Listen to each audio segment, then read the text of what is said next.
یہ وضو کا طریقہ سن لیں ذرا ایک دفعہ. وضو تو سب کو ہی کرنا آتا ہے, لیکن جو صحیح پراپر سنت طریقہ ہے نا, اس سے لوگ وضو نہیں کرتے. نماز کا طریقہ تو بڑا لمبا ہے, اب وہ تو پوری کر کے دکھانا پڑے گا نا, تو وہ پھر کسی اور وقت انشاءاللہ. وضو میں جو ہے نا لوگ کیا کرتے ہیں, بہت زیادہ ہو گیا, چھوٹے بچوں کا اور بڑوں کا لحاظ, یعنی تھوک اور ناک وغیرہ کپڑوں میں بدن پہ لگ جائے تو پاک ہوتے ہیں, نہ پاک ہوتے ہیں. اگر نماز پڑھنے بلی اگر پاؤں چاٹنا شروع کر دے تو پاک رہے گا, بلی کا جھوٹا پاک ہے. تو کیا ہوا, وضو کا جو طریقہ ہے نا, لوگ کیا کرتے ہیں عجیب, نارملی تو سب صحیح کر رہے ہوتے ہیں, لیکن جو صحیح سنت طریقہ اس کو فالو نہیں کرتے. طریقہ یہ کہ آپ نے ہاتھ دھونے کے بعد بائیں ہاتھ سے نلکا کھولا, سیدھے ہاتھ میں کیا لیا, پانی لے کے نلکے کو فوراً کیا کر دیا, چلو میں پانی لے کے. لوگ سمجھتے ہیں نلکا کھولنا تو سنت ہے, بند کرنا سنت. ارے بولو نا یار, تو قلی تو سیدھے ہاتھ سے کرنی ہے نا, تو الٹے ہاتھ سے آپ کیا کر دیں گے, نلکا بند. کیونکہ نبی صلی اللہ علیہ وسلم جب لوٹے سے پانی نکالتے تھے تو چلو میں پانی لے کے لوٹے کو سیدھا کر دیتے تھے. یہ نہیں کرتے تھے کہ لوٹے سے لوٹا اسی کیفیت میں اور پانی بہتا چلا جا رہا ہے. تو آپ نے نلکے کو لیفٹ ہاتھ سے کھولا اور چلو میں پانی لیا اور فوراً نلکے کو کیا کر دیا, بہت زور سے بھی بند نہ کریں, اس کا واشر خراب ہو جاتا ہے, بس آرام سے بند کر دیا. کیونکہ وہمی ہوں گے نا, وہ یوں کر کے کرتے رہیں گے, نلکے توڑ دیتے ہیں کہ بھئی ایک قطرہ بھی ضائع ہو گیا تو قیامت کے دن کہیں جہنم میں نہ پھینک دیں ہمیں, اس لیے پورے کوئی نمی بھی نہ آئے, تو تھوڑا سا بند کر دیں, ایک آدھ قطرہ ٹپکنے سے کچھ نہیں ہوتا. یہ لیا آپ نے, منہ میں قلی کی, مسواک کی, مسواک نہیں ہے تو انگلی سے دانت صاف کیے, غرارہ بھی کیا اگر روزہ نہیں ہے, ٹھیک ہے. پھر نلکا کھولا, پھر بند کیا, پھر کلی, اس طرح. پھر نلکا کھول کے دائیں ہاتھ میں پانی لیا, ناک میں نرم حصے تک پانی پہنچا کے اچھی طرح ناک کو صاف. اور نلکا پہلے وہ ویسے ہی بند ہو چکا ہے, اب ناک کو اچھی طرح صاف کریں سامنے والے کا خیال کر کے. آئی بات سمجھ, سامنے تو یہ نہیں ہوتا, وہ ہوتا ہے سامنے, اس کا زیادہ خیال کرنا پڑتا ہے, کیونکہ بس زیادہ تفصیل میں نہیں جاتا ہوں. تو چھوٹی انگلی سے اچھی طرح ناک کو صاف کیا, اس کی رطوبتیں نکالی, ٹھیک ہے.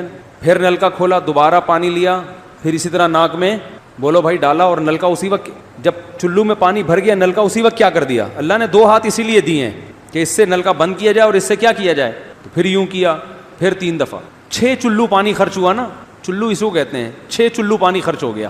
پھر آپ نے کیا کیا, نلکا کھولا لیفٹ ہاتھ سے, جو اصل طریقہ ہے وہ تو یہ ہے, سیدھے ہاتھ میں پانی لے کے نلکا بند کیا اور سیدھے ہاتھ سے پانی پیشانی پہ ڈال کے دونوں ہاتھوں سے پھیلا لیا. 3 دفعہ اس طرح کیا.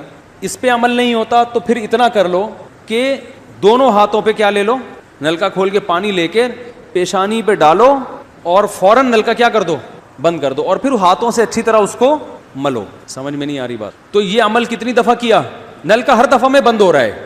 ہمارے یہاں جس ٹائم پہ نلکا کھلتا ہے تو جب تک وضو مکمل نہیں ہو جاتا بند ہونے کا نام نہیں لیتا. 3 دفعہ آپ نے منہ اچھی طرح دھو لیا, داڑھی ہے تو اس میں کیا کر لیا, بڑی داڑھی ہے, میری داڑھی ایسی, میں تو چلو سے پوری داڑھی دھو لیتا ہوں, ڈی داڑھی ہے, تو داڑھی میں خلال کر لیا آپ نے. اس کے بعد آپ نے بازو کیسے دھونے ہیں, بازو دھونے کا بھی یہ طریقہ ہے. لیفٹ ہاتھ سے چلو میں پانی لیا, جب سیدھے ہاتھ میں پانی آئے گا, قرآن میں کیا ہے کہ قمتم للصلاۃ فاغسلوا وجوہکم وایدیکم الی المرافق, اپنے ہاتھوں کو کوہنیوں تک دھو. بتایا دھونے کا عمل ہاتھ سے شروع ہوگا, ختم کہاں ہوگا, پانی یوں نہیں بہانا, اس طرح بہانا ہے پانی, یہاں سے یوں جائے. اور اس میں فائدہ یہ ہوتا ہے کہ بالوں کا جو رخ ہے نا نیچے کی طرف ہوتا ہے, جب پانی اپوزٹ سائڈ میں جاتا ہے تو اسکن اچھی طرح گیلی ہو جاتی ہے. سمجھ رہے ہو؟ تو آپ نے یوں لیا اور ہاتھ سے اچھی طرح ملا. اس کو ملنے پہ زیادہ زور لگانا ہے, ہم پانی پہ زیادہ زور لگا رہے ہو. پھر یہ بھی ہو سکتا ہے کہ دونوں ہاتھوں سے لو, دونوں ہاتھوں سے نلکا کھول کے دونوں ہاتھوں سے پانی لے کے, کیونکہ اس میں زیادہ پانی آ جاتا ہے, تو پانی لے کے آپ نے لیفٹ ہاتھ کو بھی یوں کیا نا, تاکہ یہ پانی بھی ادھر ٹرانسفر ہو اور یوں چلا جائے. اس طرح سے آپ نے دوسری دفعہ دھو لیا اور نلکا کیا کر دیا, بند. پھر تیسری دفعہ بھی ایسا ہی کیا. یہ جو ہوتا ہے نا یوں کر کے رگڑے لگا رہے ہیں نلکے کے نیچے, یہ نہیں ہوتا, یہ سنت طریقہ نہیں ہے. نبی جس برتن سے وضو کرتے تھے تو اس طرح چلو میں پانی لے کے اس طرح وضو کیا کرتے, غسل اسی طرح ہو جاتا تھا. تو اب پھر لیفٹ میں بھی ایسے ہی ہے, لیفٹ میں پانی ڈالا اور سیدھے ہاتھ سے سہارا لے کے کیا کیا, دونوں ہاتھوں کا پانی ادھر آ جائے گا, ایک دفعہ دھل گیا. اچھی طرح مسئلے کونیوں تک پہنچ جاتا ہے, اور پریکٹس کے بعد تو بہت اچھا ہو جاتا ہے. اس کے بعد آپ نے کیا کیا, سر کے بالوں کا مسا. سر کے بالوں میں جو یہ ہے یہ طریقہ کچھ بھی نہیں ہے, کہیں بھی ثابت نہیں. سیدھا آپ نے ہاتھ گیلے کیے, پیچھے لے گئے. ایک حدیث میں صرف یہاں تک آتا ہے, ایک حدیث میں واپس لانا بھی. تو دونوں طریقے ہیں مسا کے, صرف پیچھے لے جاؤ یا پیچھے لے جا کے پورے سر پہ ایسے ہاتھ پھیر لیا, کیا ہو گیا سر کا مسا. پھر انگلیوں کا, وہ کانوں کا, الاذنان من الراس, حدیث میں آتا ہے کان کس میں سے ہیں, سر میں سے. کیا مطلب, اس کے لیے نیا پانی لینے کی ضرورت نہیں ہے. کان کا مسا کیا اور کانوں کی لو کا مسا کیا. گردن کا مسا بہت اختلاف ہے اس میں, احناف کے ہاں سنت, احناف بھی نہیں کہتے, افضل ہے, بہتر ہے. سنت کے لیے جتنی مضبوط دلیل ہونی چاہیے وہ گردن کے مسا پہ نہیں ہے. اس لیے احناف کا بھی فتویٰ یہی ہے کہ بہتر ہے کر لو, سنت نہیں, زیادہ زیادہ اس کو مستحب کہا جائے گا. تو گردن کا مسح کر لیں تو بھی ٹھیک ہے, نہیں کریں بولو بھائی ٹھیک ہے. لیکن یہ جو یہاں کا مسح نہیں ہوتا, بعض لوگ پوری گردن کو یوں کر کے لا رہے ہو, ایسا نہیں ہے. تو گردن کا مسح یہ جو یہاں سے کیا جاتا ہے, یہ پچھلے جانب سے ہمارے حضرت اس کے قائل نہیں تھے, وہ کہتے تھے مسح جہاں بھی شریعت میں ملتا ہے یہاں سے ملتا ہے. تو ان کی رائے یہی تھی کہ اگر گردن کا مسح کرنا ہے تو گدی, گردن نہیں گدی کا مسح وہ یہاں سے کر لے. لیکن یہ کوئی نہ سنت موقدہ ہے نہ کوئی زیادہ تاکید ہے اس کی, کوئی کرے ٹھیک ہے, نہیں کرے تو بھی ٹھیک. تو اس کے بعد اس لیے کہ بہت سے لوگ اس کے قائل نہیں ہیں تو ان سے بحث نہ کریں, ٹھیک ہے نا. بہت سے لوگ نہیں کرتے گردن کا مسح, بہت سے علماء فقہا اس کے قائل نہیں ہیں. اس کے بعد آپ نے پاؤں دھونا ہے. تو پاؤں میں بھی یہ کہ قرآن نے کیا کہا کہ الل کعبین, انگلیوں سے شروع ہوگا اور ٹخنوں تک پانی جائے گا. تو انگلیاں رکھیں نلکے کے نیچے اور لیفٹ ہاتھ سے اس کو اچھی طرح کیا کریں, دھوئیں اور انگلیوں کا خلال بھی کریں. بہت چند سیکنڈ میں ہو جاتا ہے یہ کام. اور پھر نلکا بند کر دیں, پھر دوسرا پاؤں سیدھے ہاتھ سے نلکا کھولا, سیدھا ہاتھ نلکے پہ رکھیں اور الٹے ہاتھ سے پاؤں دھوتے رہیں. جیسے ہی دھل جائے تو میرا خیال ہے ایک مگا پانی بمشکل استعمال ہوتا ہے, ایک مگا جو ہوتا ہے نا نہانے والا. لیکن آج اگر جو لوگ وضو کر رہے ہیں نا, ان کا پانی اگر آپ دیکھ لو تو بالٹیوں کی بالٹیاں خرچ کر رہے ہوتے ہیں, اور معذرت کے ساتھ کم بختوں کا وضو پھر بھی نہیں ہوتا. پھر بھی ان کو شک ہوتا ہے کہیں کوئی جگہ خشک نہ رہ گئی. تو وہمی نہ بنے, اس طریقے سے وضو کریں, یہ سنت طریقہ ہے.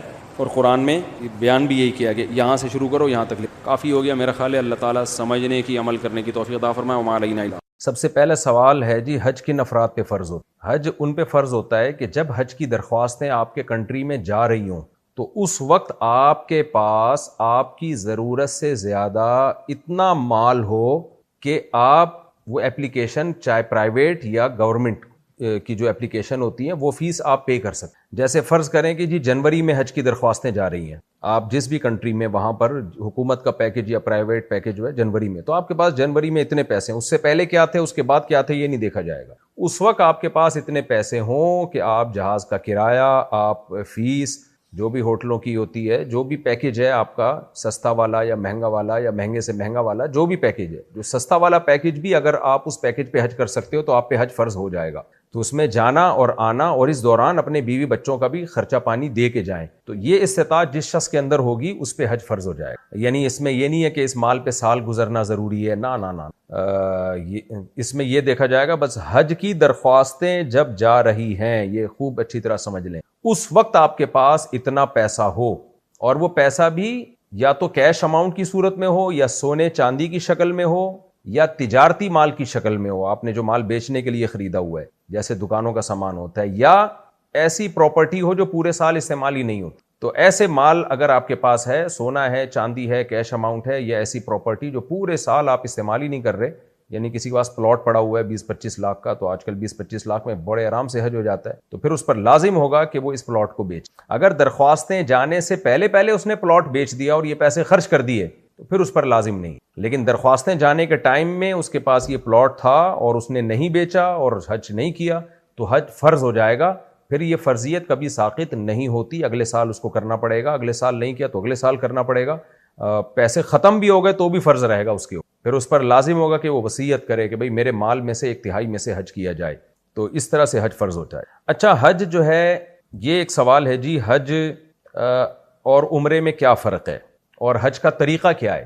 اب طریقوں پر تو پوری ڈاکومنٹریز ہیں, کتابیں ہیں. میں آپ کو بہت سادہ انداز میں بتاتا ہوں. حج اور عمرہ دونوں بہت سادہ ہیں سمجھنا, ٹینشن کی بات ہی نہیں ہے, کیونکہ لوگ اتنی موٹی کتابیں دیکھ کے اور اتنے مسائل دیکھ کے ایک دم پیچیدگی میں چلے جاتے ہیں. دیکھیں, 2 چیزوں کا نام ہے حج, ایک شرط ہے اور 2 ارکان ہیں حج کے. ارکان کیا ہیں جی؟ وقوف عرفہ, یعنی 9 ذی الحجہ کو آپ نے زوال کے بعد سے لے کے صبح صادق اس کے دوران کوئی بھی ٹائم آپ نے عرفہ کے دن میں گزار لیا, عرفہ کی جگہ پہ گزار لیا 9 ذی الحجہ کو, یعنی عرفات کے میدان میں.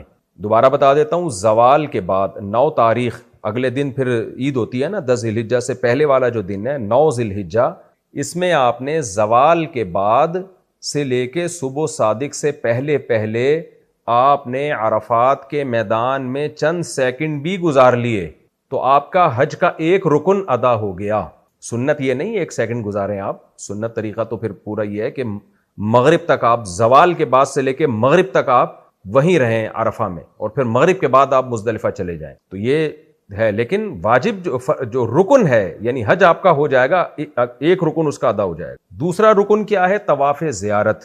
طواف زیارت کا کیا مطلب؟ بقرعید کے 3 دنوں میں جو طواف ہوتا ہے وہ طواف آپ بیت اللہ کا کے 7 چکر آپ لگا لیں۔ تو یہ 2 ارکان ہیں، یہ 2 کسی نے پورے کر لیے، بشرطے کہ آپ احرام کی حالت میں ہو۔ شرط یہ کہ احرام میں، یعنی وقوف عرفہ کے لیے شرط یہ کہ احرام کی حالت میں ہو، باقی طواف زیارت کے لیے احرام میں ہونا شرط نہیں۔ شرط کا کیا مطلب ہوتا ہے؟ جیسے نماز کے لیے وضو شرط ہے۔ اب نماز کے ارکان کیا ہیں؟ قیام ہے، رکوع ہے، سجدہ ہے، یہ سب نماز کے ارکان ہیں، لیکن شرط کیا ہے؟ باوضو ہونا۔ اگر آپ باوضو نہیں ہوں گے تو یہ ارکان ادا نہیں ہوں گے۔ تو اسی طرح آپ کا احرام میں ہونا ضروری ہے۔ احرام کسے کہتے ہیں وہ بھی میں بھی آپ کو بتاتا ہوں۔ تو احرام کی حالت میں ہوں گے آپ، اور پھر عرفہ کا آپ وقوف کریں گے، یعنی میدان عرفات میں کچھ دیر بھی جا کے ٹھہر جائیں گے، اور پھر آپ طواف زیارت کریں گے بقرعید کے دنوں میں، تو آپ کا حج ادا ہو گیا۔ باقی جتنی بھی حج کے جو مناسک ہیں، رمی کرنا یا منی میں قیام کرنا، ان میں کچھ مناسک ایسے ہیں جو واجب ہیں، نہیں کریں گے گنہگار ہوں گے، لیکن دم دینے سے وہ تلافی ہو جائے گی۔ اور کچھ مناسک تو ایسے ہیں جو واجب ہیں ہی نہیں، سنت مؤکدہ ہیں، جیسے وہ جو منی میں قیام کرنا، اور کچھ مناسک ایسے ہیں جو سنت غیر مؤکدہ ہیں۔ وہ ڈیٹیل تو پھر آپ کتابوں میں جا کے پڑھ لیں، اور اس کی عامی آدمی کو ضرورت نہیں ہے، بس اتنا علم ضروری ہے کہ 2 کام اگر آپ نے کر لیے، احرام کی حالت میں آپ نے عرفہ کا وقوف کر لیا اور آپ نے طواف زیارت کر لیا، تو آپ کا حج ادا ہو گیا، آپ حاجی کہلائیں گے، الحاج آپ کہلا دیں گے۔ باقی اگر پھر کچھ غلطیاں ہوئی ہیں تو وہ علماء سے پوچھ لیں، کسی غلطی میں آپ کو دم دینا پڑے گا، کسی غلطی میں آپ کو دم بھی نہیں دینا پڑے گا، تو یہ وہ پھر کتابوں میں ڈیٹیل ہے۔ مجھے موقع ملا اگلے سال سے پہلے انشاءاللہ میں حج پہ ایک اچھی سی ڈاکومنٹری جو اپنی آواز میں ریکارڈ کرواؤں گا، جو سلائیڈیں دکھا کے اور آسان الفاظ میں کوشش کروں گا۔ ویسے ڈاکومنٹریز الحمدللہ اہل علم بنا چکے ہیں، وہ آپ دیکھ سکتے ہیں۔ یہ تو ہو گیا حج کے ارکان۔ اور عمرے کا رکن ہے صرف طواف احرام کی حالت میں، یعنی شرط یہ کہ احرام کی حالت میں ہو آپ۔ احرام کی حالت میں آپ نے طواف کر لیا، آپ کا عمرہ ہو گیا۔ باقی سعی جو ہے یہ واجب ہے، حج میں بھی اور عمرے میں بھی، تو یہ واجب ہے۔ اگر کسی نے سعی نہیں کی تو دم دینا پڑے گا اس کو۔ اچھا، احرام کسے کہتے ہیں؟ میں نے بتایا نا، شرط یہ عمرے میں شرط یہ کہ احرام کی حالت میں آپ طواف کریں، اور حج میں شرط یہ کہ احرام کی حالت میں آپ وقوف عرفہ کریں۔ تو احرام کسے کہتے ہیں یہ بھی سمجھیں۔ احرام ان 2 چادروں کو نہیں کہتے۔ احرام کو سمجھنے کے لیے آپ یہ سمجھیں کہ جیسے ہم نماز میں جب نماز کی نیت سے تکبیر تحریمہ کہتے ہیں، اللہ اکبر کہتے ہیں، تو یہ کہتے ہی ہم پر کچھ پابندیاں عائد ہو جاتی ہیں۔ وہ پابندیاں کیا ہیں؟ بھئی اب آپ کسی سے بات چیت نہیں کر سکتے، کھا پی نہیں سکتے آپ، تو یہ نماز کی پابندیاں عائد ہوتی ہیں تکبیر تحریمہ کہنے سے۔ تو گویا تکبیر تحریمہ کہنے کے بعد ہم نماز کے گویا احرام میں آ جاتے، اور اب اس میں آپ بات چیت نہیں کر سکتے، آپ جو ہے کھا پی نہیں سکتے، آپ دائیں بائیں مڑ نہیں سکتے، نماز توڑ نہیں سکتے، آپ بلا ضرورت آپ کو نماز کمپلیٹ کرنی پڑے گی۔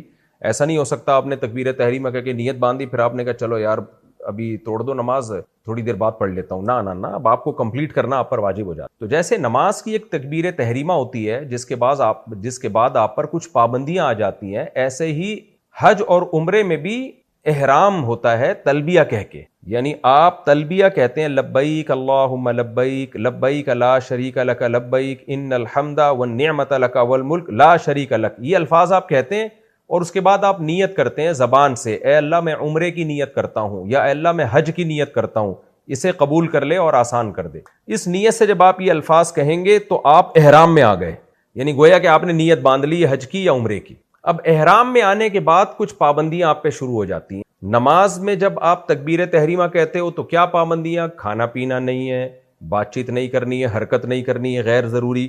تو ایسے ہی حج یا عمرے کے احرام میں جب آپ آ گئے تو سب سے پہلی پابندی کیا؟ سلا ہوا کپڑا نہیں پہننا، مرد نے، عورت پہن سکتی ہے، اب آپ سلا ہوا کپڑا نہیں پہن سکتے، اب آپ خوشبو نہیں لگا سکتے، اب آپ کہیں کے بال نہیں کاٹ سکتے، نوچ نہیں سکتے، نہ کاٹ سکتے ہیں، نہ آپ ناخن کاٹ سکتے ہیں، آپ کوئی خوشبودار چیز استعمال نہیں کر سکتے، آپ جو ہے وہ کسی جانور کو قتل نہیں کر سکتے، یعنی کوئی بھی جو شکار کے جانور ہوتے ہیں، یہ سب ساری کی ساری پابندیاں آپ کے احرام میں آنے کے بعد آپ پر لاگو ہو جاتی ہیں۔ اچھا، نماز میں احرام سے نکلنے کے لیے کیا ہے؟ یعنی نماز میں جب ہم تکبیر تحریمہ کہتے ہیں تو السلام علیکم ورحمۃ اللہ کہہ کے جب نماز ختم کرتے ہیں تو ہم اس جو ہم پہ پابندیاں لگی تھیں ان پابندیوں سے ہم آزاد ہو جاتے ہیں۔ تو حج اور عمرے میں جب آپ احرام سے نکلنے کا ارادہ کریں گے اور وہ کب کریں گے؟ جب آپ وقوف عرفہ اور مزدلفہ میں قیام کر چکے ہوں گے اور آپ رمی کر چکے ہوں گے، تو اس کے بعد پھر آپ 10 ذی الحجہ کو بقرعید والے دن آپ جانور قربان کرتے ہیں. تو جانور آپ قربان کرنے کے بعد شریعت آپ کو اجازت دیتی ہے احرام سے نکل آؤ. تو احرام سے نکلنے کا کیا طریقہ ہے کہ عورتیں 1 انگلی کے پورے کے بقدر اپنے بالوں کو کٹوائیں کم از کم، اور مرد کیا کریں، وہ بھی 1 انگلی کے پورے کے بقدر بالوں کو کٹوائیں. کم از کم 25% سر کے بالوں کو کٹوانا ضروری ہے، یا پھر اس طرح پھیر لیں، اس طرح پھیرنا زیادہ بہتر ہے. تو 1 پورے کے بقدر بال وہ لوگ کاٹ سکتے ہیں جن کے بال زیادہ لمبے ہیں. جن کے بال ہی 1 پورے کے برابر ہوں تو وہ کیسے کاٹیں گے؟ تو ان کو تو حلق ہی کرنا پڑے گا. تو یہ کام جب آپ کر لیں گے تو احرام کی پابندیوں سے آپ نکل جائیں گے. تو یہ ہے آسان سا طریقہ، یعنی جو احرام کا تصور ہے وہ میں نے آپ کے سامنے پیش کیا. لوگ سمجھتے ہیں یہ 2 چادریں احرام میں، نا، یہ احرام کی پابندیوں میں ہے کہ آپ نے سلا ہوا کپڑا نہیں پہننا. تو اسی سے بھی پتہ چل گیا کہ احرام کے بعد آپ چادریں تبدیل بھی کر سکتے ہیں، کیونکہ ان چادروں کا احرام سے تعلق نہیں ہے براہ راست کوئی، بلکہ سلا ہوا کپڑا نہ پہننا یہ احرام کی پابندی ہے جو آپ کو کرنی پڑے گی. اب ظاہر ہے جب سلا ہوا کپڑا نہیں پہنیں گے تو ایسے برہنہ تو نہیں گھومیں گے نا، کچھ نہ کچھ تو پہننا ہے. تو اب کچھ بھی پہنتے رہیں آپ، بس سلا ہوا کپڑا نہیں پہننا آپ نے. اور نہانے کے لیے اگر آپ گئے ہیں تو بغیر صابن کے نہا سکتے ہیں، تو اس میں بھی آپ احرام اتار سکتے ہیں، چادر تبدیل بھی کر سکتے ہیں. اور عورت پر جو احرام کی پابندیاں عائد ہوتی ہیں، کچھ پابندیاں تو وہی ہیں جو مردوں پر ہیں، خوشبو نہیں لگانی، اور جو ہے وہ خوشبودار صابن سے نہانا وغیرہ بھی اسی میں داخل ہے. لیکن عورت کی احرام میں لباس نہیں ہے، لباس اس کو پراپر پورا پہننا پڑے گا. صرف اتنی پابندی ہے اس کے اوپر کہ وہ کپڑا چہرے سے نہ لگے، اس کا جو کپڑا ہے نا وہ چہرے سے نہ لگے. تبھی جو پردے دار خواتین ہیں وہ ایک کیپ والا وہاں نقاب لیتی ہیں جو کیپ کے آگے لٹکا ہوا ہوتا ہے. تو ایسا کر لینا چاہیے، کیونکہ چہرے کا پردہ جوان عورت پر ہر صورت میں فرض ہے، چاہے وہ عمرہ کرنے گئی ہو، حج کرنے گئی ہو، یا نارملی عام حالات میں اس پر نامحرم سے چہرہ چھپانا فرض ہے. تو صحابیات بھی نقاب لیتی تھیں جب وہ حج کرنے گئی ہیں، تو نقاب آگے کرتی تھیں جب مرد گزرتے تھے. تو نقاب کرنا جوان لڑکی کے لیے ضروری ہے یہ، لیکن چہرے پہ کپڑا نہ لگے. اگر تھوڑی دیر کے لیے کپڑا لگ گیا تو کچھ صدقہ کر دیں، اور اگر 12 گھنٹے کے لیے کپڑا لگا رہا متفرق اوقات میں تو پھر دم واجب ہوگا. اور 12 گھنٹے تک نہیں لگتا ہے. خواتین اس پہ پریشان ہوتی ہیں کہ ہم نے کپڑا لٹکایا ہے، وہ بار بار منہ پہ لگ رہا ہے، ہوا سے لگ رہا ہے. تو اس لیے جو علماء ہیں وہ یہ کہتے ہیں کہ حج کے بعد چند ریال صدقہ کر دینے چاہیے، تاکہ جو تھوڑی بہت آپ سے کوتاہی ہوئی ہے وہ اس میں تلافی ہو. لیکن دم واجب نہیں ہے. دم کہتے ہیں بکرا یا گائے یا دمبا وغیرہ ذبح کرنا حرم میں. اسی طرح مرد کے لیے یا عورت کے لیے بال کاٹنا بھی جائز نہیں ہے. اب بعض دفعہ داڑھی نوچ لیتا ہے آدمی، اس کے 1-2 بال ٹوٹ جاتے ہیں، سر کے بال ٹوٹ جاتے ہیں، تو وہ جب آپ چند ریال صدقہ کر دیں گے تو وہ سب اس میں تلافی ہوگی. دم اتنی جلدی واجب نہیں ہوتا. دم کے لیے جنایت ہونی چاہیے، جو غلطی ہو وہ بڑی غلطی ہونی چاہیے. کہ وہ بڑی غلطی یہی ہے کہ آپ نے 12 گھنٹے تک سلے ہوئے کپڑے پہن کے رکھے، یا چہرہ آپ نے، مرد یا عورت نے 12 گھنٹے تک چہرہ ڈھانپ کے رکھا، چاہے وہ کنٹینیوسلی 12 گھنٹے ہوں یا متفرق اوقات میں کو ملا کے دیکھا جائے تو 12 گھنٹے. تو یہ احرام کا تصور ہے. امید ہے انشاءاللہ آپ کی سمجھ میں آ گیا ہوگا. حج زندگی میں کتنی بار فرض ہے؟ 1 بار فرض ہے. حج عمرے میں کیا فرق ہے؟ میں نے بتا دیا. حج میں 2 بڑے ارکان ہیں، وقوف عرفہ اور طواف زیارت. اچھا، طواف زیارت ان 3 دنوں میں واجب ہے. بقرعید کے جو 3 دن ہوتے ہیں، یعنی 13 ذی الحجہ کی مغرب سے پہلے آپ کو طواف زیارت کمپلیٹ کرنا ہے. لیکن اگر کوئی معذور ہے یا عورت کو حیض آ گیا تو پھر وہ ڈیلے کر سکتے. تو اگر مرد نے 3 دن سے زیادہ طواف زیارت ڈیلے کر دیا تو بھی طواف زیارت کر لیا تو رکن ادا ہو جائے گا، لیکن اس کو دم دینا پڑے گا کہ اس نے 3 دنوں سے اس کو ڈیلے کیوں کیا. کیا حج نہ کرنے والا گناہگار ہوتا ہے؟ کبیرہ گناہ کا مرتکب ہوتا ہے. اگر کسی پر حج واجب تھا، لازم تھا، اور اس نے نہیں کیا تو وہ کبیرہ گناہ کا مرتکب ہے، کیونکہ اسلام کا ایک رکن ہے. حج کے فرائض کون کون سے؟ میں نے بتا دیا. 2 فرائض ہیں ایزیلی آسان، وقوف عرفہ اور طواف زیارت. اور وقوف عرفہ احرام کی حالت میں. اچھا، جب یہ وقوف عرفہ ہو جاتا ہے اور قربانی کر لیتے ہیں تو احرام سے ہم نکل تو آتے ہیں، لیکن یاد رکھیں زوجہ حلال نہیں ہوتی جب تک طواف زیارت نہ کر لیا جائے. نہ عورت پہ اس کے شوہر حلال ہوتا ہے، نہ شوہر پہ اس کی بیوی حلال ہوتی. تو احرام کی تمام پابندیاں ختم ہو جاتی ہیں، لیکن میاں بیوی کا جو ریلیشن ہے وہ قائم کرنے کی اس وقت تک اجازت نہیں ہوتی جب تک طواف زیارت نہ ہو جائے. اچھا، حج کا سب سے پہلا رکن کیا ہے؟ حج کا سب سے پہلا رکن وقوف عرفہ ہے، عرفات میں قیام کرنا. حج کی نیت کیسے کی جاتی ہے؟ حج کی نیت اللہم انی ارید الحج فتقبلہ منہ ویسرہ لی. اردو میں کہہ دیں، انگلش میں کہہ دیں، پشتو میں کہہ دیں، اللہ میں حج کا ارادہ کرتا ہوں، قبول کر لے اور آسان کر دے. لبیک کہنے کے بعد نا، یہ اس نیت سے. اچھا، احرام باندھا کب جاتا ہے؟ یہ بھی ایک اہم سوال پوچھا جاتا ہے.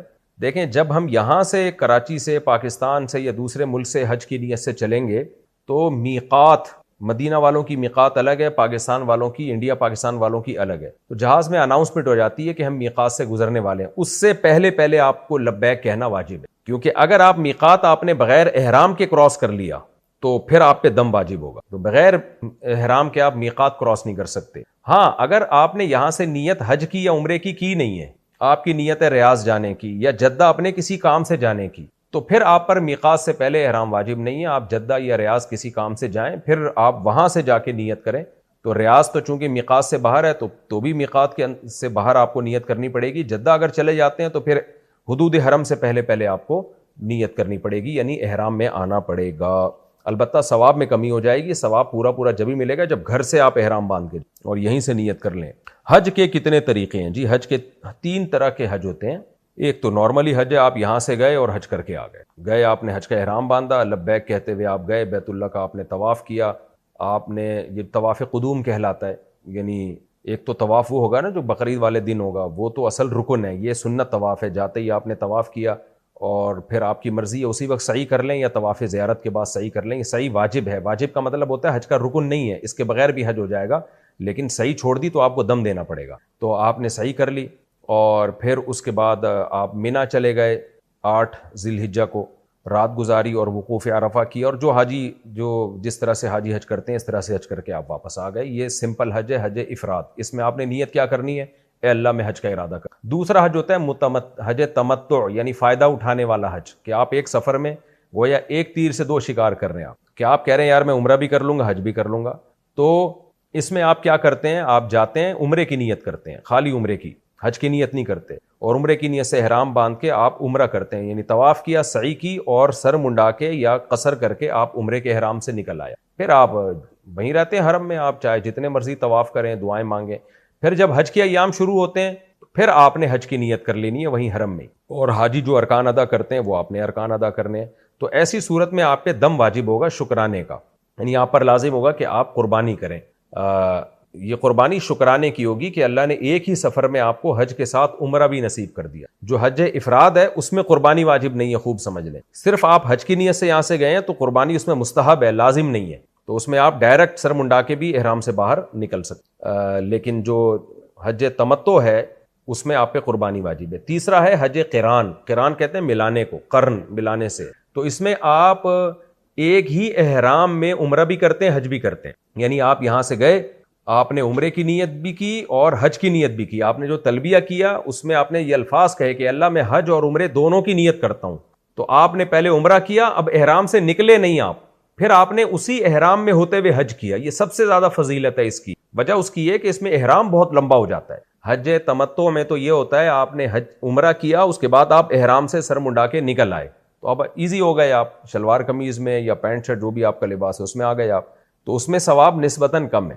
اس میں قران میں ثواب سب سے زیادہ ہے، کیونکہ آپ نے احرام کے وقت عمرے کی نیت نہیں کی بلکہ عمرے اور حج دونوں کی نیت کی آپ نے. تو آپ کا احرام لمبا بہت ہو گیا. تو ظاہر ہے مشکل جتنی ہوگی اسی میں اللہ تعالیٰ خوش بھی ہوں گے. اور حدیث میں آتا ہے کہ اللہ تعالیٰ کو احرام کی حالت بہت پسند ہے. تو پھر کیا ہوا؟ آپ نے گئے، آپ نے عمرہ کیا اور ابھی احرام سے آپ نکلے نہیں، سر بھی نہیں منڈایا، قصر بھی نہیں کیا آپ نے، اور پھر اسی احرام میں آپ نے حج کر لیا. اور اس کے درمیان جو جتنا ٹائم بچا تھا اس میں آپ احرام کی حالت میں رہے. تو پھر آپ جب حج کی سے ارکان سے فارغ ہوئے تو پھر آپ نے سر منڈا کے دونوں کے احرام سے آپ اکٹھے نکل. تو یہ حج قران کہلاتا ہے. یہ چونکہ مشکل ہے اس لیے بہت کم لوگ یہ کرتے ہیں.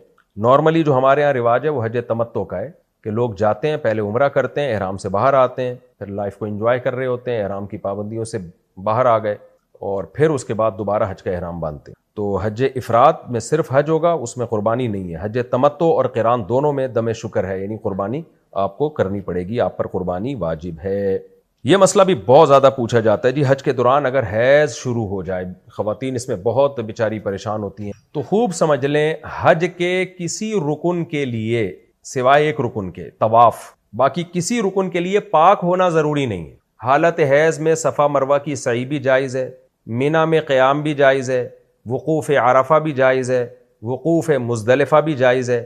یہ سارے جو اعمال ہیں حج کے ادا ہو سکتے ہیں حالت حیض میں بھی، ناپاکی کی حالت میں. صرف طواف نہیں ہو سکتا. تو اس لیے جب کسی خاتون کو مینسز آ جائیں تو وہ عمرے کا طواف بھی نہیں کر سکتی اور حج کا طواف بھی نہیں کر سکتی. اور اگر شدید مجبوری میں عمرے کا طواف کر لیا تو ایک دم دینا پڑے گا. وہ مجبوری کیا ہے؟ یہی ہے کہ بھائی اب حج شروع ہونے والا ہے, عمرہ اب کیسے اس کو ڈیلے کریں ہم, یا ابھی یعنی پاک ہونے کا انتظار کیا تو فلائٹیں واپس چلی جائیں گی, پورا قافلہ واپس چلے جائے گا, تو اکیلی کیسے رہیں گی وہ وہاں پہ.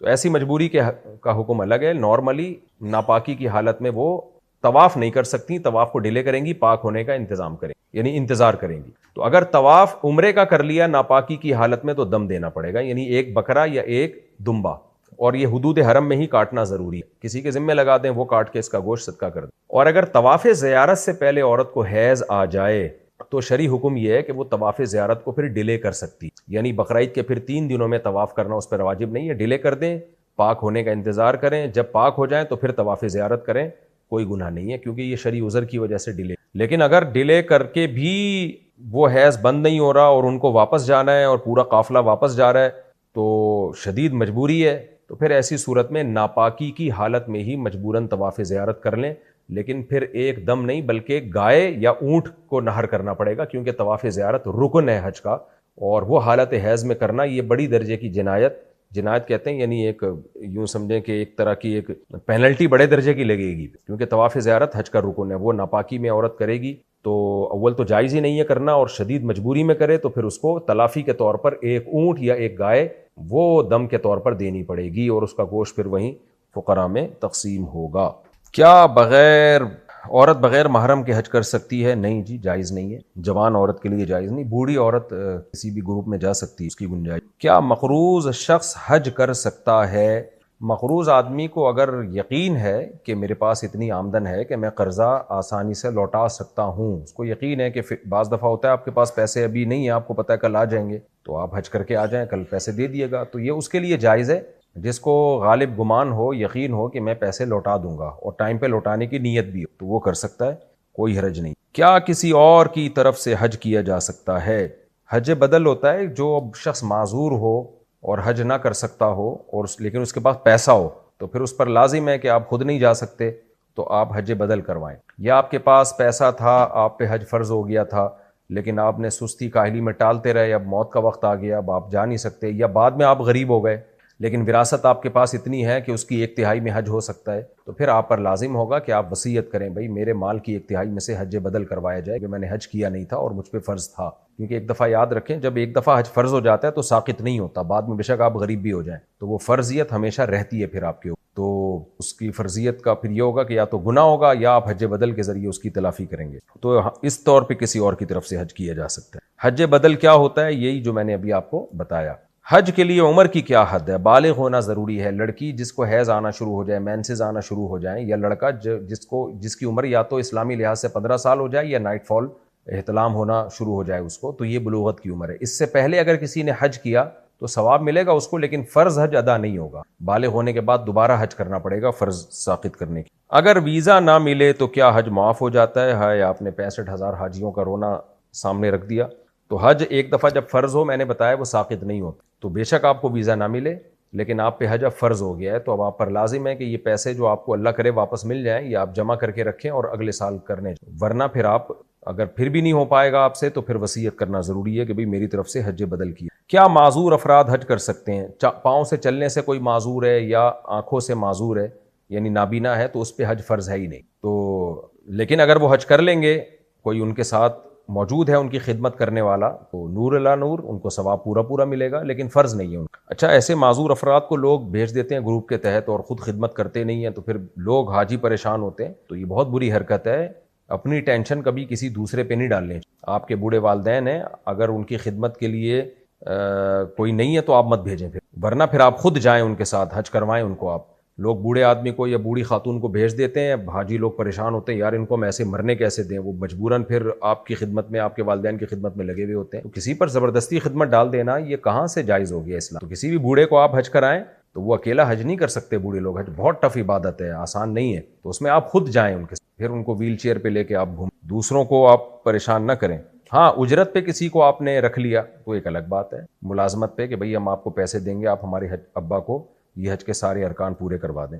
اگر ویزا نہ ملے تو کیا حج معاف ہو جاتے؟ بتا دیا جی کہ معاف نہیں ہوتا۔ احرام کب اور کہاں سے باندھا جاتا ہے؟ احرام باندھا جاتا ہے میقات سے پہلے جو یہاں سے جا رہے ہیں، میقات کے باہر سے جا رہے ہیں، اور جو میقات کے اندر ہی ہیں یا پہلے سے وہاں رہتے ہوں یا یہاں سے کسی کام سے گئے، مکہ جانے کی نیت نہیں تھی ان کی، جدہ یا ریاض جانے کی نیت تھی، کوئی کام تھا ان کو وہاں پہ، انہوں نے نیت کر لی تو نیت حج کی نہیں کی انہوں نے، مکہ جانے کی نیت ہی نہیں کی، تو پھر ان پر احرام پہلے سے لازم نہیں ہوگا، پھر حدود حرم سے باہر وہ احرام باندھیں گے جانے کے لیے۔ چوبی میقات کیا ہوتی ہے؟ میقات وہ باؤنڈری ہے، وہ لائن ہے جسے جو بھی مکہ جائے گا، خوب سمجھ لیں، چاہے عمرہ یا حج کی نیت نہ بھی ہو، مکہ اللہ کا شہر ہے تو اللہ نے اس کی ایک باؤنڈری بنا دی ہے، مدینہ والوں کے لیے الگ ہے، عراق والوں کے لیے الگ ہے، پاکستان والوں کے لیے الگ ہے، یہ چاروں طرف جو مکہ کے ملک ہیں نا، ان کے لیے الگ الگ باؤنڈری ہیں۔ تو اللہ نے بتا دیا کہ بھئی مکہ میرا شہر ہے، میرے شہر کوئی بھی آئے گا تو اس باؤنڈری کو اگر اس نے کراس کرنا ہے تو وہ احرام کے بغیر کراس نہیں کرے گا، تو احرام باندھ کے آئے گا اور پہلے میرے گھر کا طواف کرے گا، یعنی عمرہ کرے گا، اس کے بعد وہ احرام کھلے گا، پھر مکہ میں جہاں مرضی جائے وہ۔ تو یہ اللہ کے گھر کے کچھ آداب ہیں کہ اللہ نے مکہ والوں کے لیے، یعنی مکہ کے لیے یہ رکھا ہے کہ بھئی یہ میرا شہر ہے، تو یہاں جب آؤ گے تو پہلے میرے گھر کا طواف کرو گے اور پھر احرام سے نکلو گے، اس کے بعد جو مرضی کرنا ہے کرو۔ تلبیہ کیا ہے اور کب پڑھا جاتا ہے؟ دیکھیں تلبیہ لبیک اللہم لبیک لبیک لا شریک لک لبیک ان الحمد والنعمت لک والملک لا شریک لک، ان الفاظ کو تلبیہ کہتے ہیں، یعنی لبیک کا مطلب ہے اللہ میں بار بار حاضر ہوں۔ تو یہ پڑھا کب جاتا ہے؟ جب ہم حج یا عمرے کا احرام باندھتے ہیں۔ احرام باندھنے کا مطلب جب جو میں نے ڈیٹیل سے بتایا احرام کی پابندیوں میں آتے ہیں، نیت کرتے ہیں کہ اللہ میں حج یا عمرے کی نیت کرتا ہوں، تو اس وقت یہ تلبیہ پڑھا جاتا ہے اور پھر حج یا عمرے کی نیت کی جاتی ہے۔ اور یہ کب تک پڑھا جائے گا؟ عمرے میں جب تک طواف شروع نہیں کر لیتے اس وقت تک مسلسل تلبیہ پڑھنا سنت ہے، اور حج میں جب آپ احرام میں آتے ہیں اس وقت سے آپ شروع کریں گے، اور 10 ذی الحجہ یعنی بقرعید والے دن جو شیطان کو کنکری ماری جاتی ہے، اس کنکری مارنے تک، یعنی جب کنکری مارنا شروع کریں تو اس سے پہلے تلبیہ آپ ختم کر دیں، اور کنکری مارنے کے بعد پھر تلبیہ پڑھنا سنت نہیں۔ اور تلبیہ پڑھنے کے جو اوقات ہیں جو میں نے آپ کو بتایا کہ عمرے میں طواف شروع کرنے سے پہلے تک، اور حج میں 10 ذی الحجہ کے جمرہ عقبہ یعنی شیطان کو کنکری مارنے سے پہلے تک، یہ اتنی بڑی عبادت ہے کہ حضرات فقہاء نے بیان کیا کہ تلبیہ پڑھنے والے کو سلام کرنا بھی مکروہ اور ناپسندیدہ ہے، یعنی اس کو تلبیہ پڑھنے دیا جائے، اس کو مشغول نہ کیا جائے۔ تو اس وقت جتنا ہو سکے تلبیہ پڑھا جائے، سب سے زیادہ بہتر ذکر تلبیہ پڑھنا ہی ہے، چڑھائی چڑھتے ہوئے، اترائی پہ اترتے ہوئے، اٹھتے وقت، سوتے وقت، بار بار یہ الفاظ زبان سے دہرائے جائیں، لبیک اللہم لبیک لبیک لا شریک لک لبیک ان الحمد والنعمت لک والملک لا شریک لک۔ مرد اونچی آواز سے تلبیہ پڑھیں گے اور خواتین آہستہ آواز سے۔ صفا اور مروہ کے درمیان سعی کیوں کی جاتی ہے؟ دیکھیں حج ہو یا عمرہ ہو، اس میں صفا اور مروہ کی سعی یہ واجب ہے، ارکان میں داخل نہیں ہے۔ واجب کا مطلب نہیں کریں گے تو گنہگار ہوں گے اور دم دینا پڑے گا آپ کو، لیکن عمرہ یا حج ادا ہو جائے گا۔ یہ کیوں جاتی ہے؟ سیدہ ہاجرہ حضرت ابراہیم علیہ السلام کی زوجہ یہاں پر اللہ کے حکم پہ ٹھہری تھیں ان دو پہاڑیوں کے بیچ میں، اور اسماعیل علیہ السلام ایڑیاں رگڑ رہے تھے بھوک اور پیاس سے، تو حضرت ہاجرہ کبھی صفا پہاڑی پہ چڑھتی، پھر اس خوف سے نیچے آ جاتی کہ بچے کو کوئی جنگلی جانور نہ کھا جائے، کوئی نقصان نہ پہنچائے، پھر مروہ پہ چڑھتی، اوپر چڑھ کے دیکھتی کہیں پانی نظر آئے، پھر واپس نیچے آ جاتی۔ تو یہ 7 چکر حضرت ہاجرہ نے لگائے تھے، اور دونوں پہاڑوں کے بیچ میں وہ دوڑتی بھی تھیں۔ تو یہ اللہ کو عمل آپ کا اتنا پسند آیا، 7ویں چکر میں حضرت اسماعیل علیہ السلام کی ایڑیوں سے اللہ نے ایک فرشتے کو حکم دیا، انہوں نے پر مارا اور پانی کا چشمہ پھوٹ پڑا، جو آج تک لاکھوں کروڑوں اربوں انسان اس سے سیراب ہو چکے ہیں، مگر وہ پانی ختم ہونے کا نام نہیں لے رہا۔ تو ایک شاعر اللہ ہے، ایک یادگار ہے جس کے زندہ کرنے کا اللہ نے ہمیں حکم دیا ہے کہ، اور یہاں دعائیں بہت قبول ہوتی ہیں صفا اور مروہ پہ۔ تو مردوں کے لیے حکم یہ ہے کہ وہ جو سعودی عرب کی گورنمنٹ نے نشان لگائے ہوئے ہیں تو اس ایریے پہ دوڑیں، وہ سنت ہے وہاں دوڑنا، اور خواتین کے لیے حکم یہ ہے کہ وہ پیدل چل کے جائیں، دوڑیں نہیں وہاں۔ رمی جمرات کا مقصد کیا ہے؟ یہ جو 3 شیطان جن کو کہا جاتا ہے، ان پہ رمی کرنا، 7 کنکریاں چھوٹی چھوٹی ایسے کر کے ماری جاتی ہیں، ایسے اٹھا کے جو لوگ پھینک رہے ہوتے ہیں، یہ شریعت کے ساتھ مذاق ہے۔ کچھ لوگ جوتے مار رہے ہوتے ہیں، یہ بھی مذاق۔ شاعر اللہ کی توہین شریعت میں حرام اور ناجائز ہے، تو کھیل تماشا نہیں سمجھنا چاہیے ان عبادتوں کو، سنجیدگی کے ساتھ جیسے شریعت نے بتایا اس طرح سے۔ مزدلفہ میں جب عرفہ سے آتے ہیں نا، مزدلفہ میں رات قیام کرتے ہیں، تو وہاں سے 7 کنکریاں لے لی جائیں اور لے جا کے رمی میں اس طرح سے ان کو اس طرح سے ماری جائیں. تو کوئی کسی نے اس طرح مار دی تو بھی ٹھیک ہے, کوئی فرق نہیں پڑتا اس سے. تو یہ جو 3 شیطان ہیں یہ اصل میں شیطان نہیں ہیں, یہ وہ جگہ ہیں جہاں شیطان نمودار ہوا تھا ابراہیم علیہ السلام کو ورغلانے کے لیے کہ کیوں اپنے بچے کو لے جا کے ذبح کر رہے ہو, معصوم بچہ ہے, پیارا سا بچہ ہے, کیوں اس بچے نے کوئی جرم تھوڑی کیا جو تم اس کو کاٹ رہے ہو, ذبح کر رہے ہو. تو ابراہیم علیہ السلام کو جب شیطان بہکانے کے لیے آیا تو وہ سمجھ گئے کہ یہ شیطان ہے, تو آپ نے اٹھا کے اس کو 7 کنکریاں ماری تھی. تو 3 جگہ پہ وہ نمودار ہوا تھا, تو تینوں جگہ حضرت ابراہیم نے کنکریاں ماری, تو تینوں جگہ ایک نشان بنا دیا سعودی حکومت نے. تو وہ نشان شیطان نہیں ہے, وہ ایک جگہ ہے تاکہ وہ جگہ لوگوں کی نظروں سے اوجھل نہ ہو, اور اس کے گرد ایک باؤنڈری بھی بنا دی ہے تاکہ ہم جو کنکری ماریں تو وہ ادھر ہی رہے, وہ دائیں بائیں نہ جائے.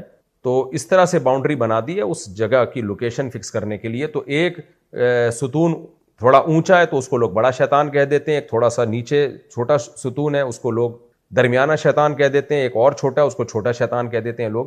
تو شیطان وہ بڑا ہی تھا شیطان جو بہکانے کے لیے آیا تھا. یہ صرف 3 پوائنٹ ہے. ایک جیسے ستون اس لیے نہیں رکھے تاکہ کنفیوژن نہ ہو, تھوڑا سا فرق رہے, لوگوں کو سمجھانے میں آسانی ہو, بھائی یہ چھوٹا شیطان ہے, یہاں اپنے کنکری مارنی, پھر آگے بڑے شیطان, تاکہ لوگوں کے لیے حج کے مناسک کو ادا کرنا آسان ہو. ورنہ وہاں شیطان ہے نہیں, لیکن شیطان کو غصہ بہت آتا ہے اس عمل سے, کیونکہ وہ جو ابراہیم علیہ السلام کی سنت تھی اس کو زندہ کیا جاتا ہے, اور اس جذبے کے ساتھ زندہ کیا جاتا ہے کہ ہم بھی شیطان کو اسی طرح سے مسترد کرتے ہیں, اور ہم بھی اللہ کے حکم کو فالو کرنے میں شیطان کی بات نہیں مانیں گے. تو یہ حکمت ہے اس میں. اور رمی کے موقع پر دعا بہت قبول ہوتی ہے. نبی صلی اللہ علیہ وسلم نے رمی کے بعد اتنی لمبی دعا مانگی کہ صحابی کہتے ہیں کہ جیسے سورہ بقرہ کی تلاوت میں جتنا ٹائم لگتا ہے اتنی لمبی دعا نبی صلی اللہ علیہ وسلم نے مانگی ہے, یعنی کنکری مارنے کے بعد. اور یہ رمی جمرات جو ہے یہ بھی واجب ہے, یعنی یہ بھی اگر آپ سے چھوٹ جائے گی 10, 11, 12 یہ 3 دنوں کی رمی یہ واجب ہے, یہ چھوٹ جائے گی تو دم دینا پڑے گا.